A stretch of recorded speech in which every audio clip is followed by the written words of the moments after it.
বাবু, চশমাটা আমার ভেঙে গেছে রে, তাই চোখে কিছু দেখতে পাচ্ছি না। আমায় নতুন একটা চশমা এনে দিবি? না না, এই মাসে হবে না। আর তোমার চশমাই বা কি হবে বলো তো? বাড়ির কোনো কাজে তো আসো না, তুমি না দেখতে পেলে আমার খুব একটা ক্ষতি হবে না। লাভ ক্ষতির হিসেব নয় বাবু, নিজেই কি খাচ্ছি সেটাই তো দেখতে পাচ্ছি না। না, দরকার নেই। তোমার কি মনে হয় আমরা তোমাকে খারাপ খাবার দিই? না বাবু, আমি সেটা বলিনি।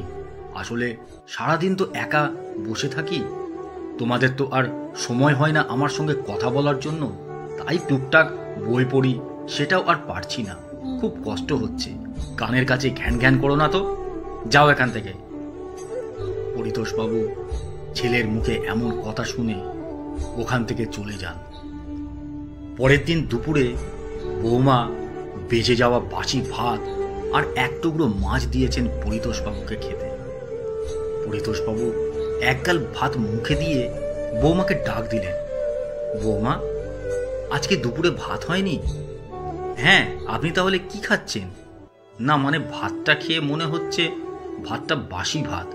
আমি চোখে দেখতে পাই না ঠিক আছে, কিন্তু স্বাদ তো বুঝতে পারি। খেয়ে মনে হলো এটা বাসি ভাত। বৌমা তখন রেগে গিয়ে বলল, আপনার কপালে যে এই বাসি ভাতটা জুটেছে এটাই অনেক, চুপচাপ খেয়ে নিন। এরপর পরিতোষবাবু খানিকটা দীর্ঘশ্বাস ফেলে চুপচাপ ওই বাসি ভাত খেয়ে নেন।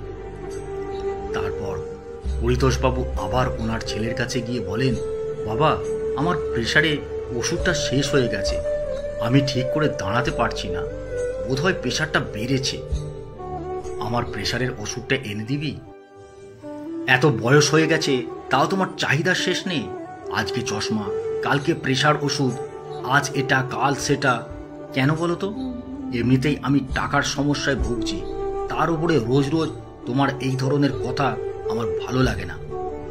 কিছুদিন পর পরিতোষবাবুর ছেলে হঠাৎ খুব অসুস্থ হয়ে পড়ে এবং এমার্জেন্সি একটা অপারেশন করতে বলা হয়, যার জন্য বেশ মোটা অঙ্কের টাকার প্রয়োজন হয়। বৌমা তখন দিশেহারা হয়ে সবার কাছে টাকা চাইতে থাকে, কিন্তু সেইভাবে কেউ টাকা সাহায্য করে না। পরিতোষবাবু তখন বৌমাকে ডেকে বলেন, আমার নামে যে জমিটা আছে ওই জমিটা আমি বিক্রি করে দেব, ওটা বিক্রি করার জন্য ব্যবস্থা করো তুমি, আমি সই করে দেব। ওই জমিটা বিক্রি করে যা টাকা আসবে আমার মনে হয় পোকার অপারেশনটা ভালোভাবে হয়ে যাবে।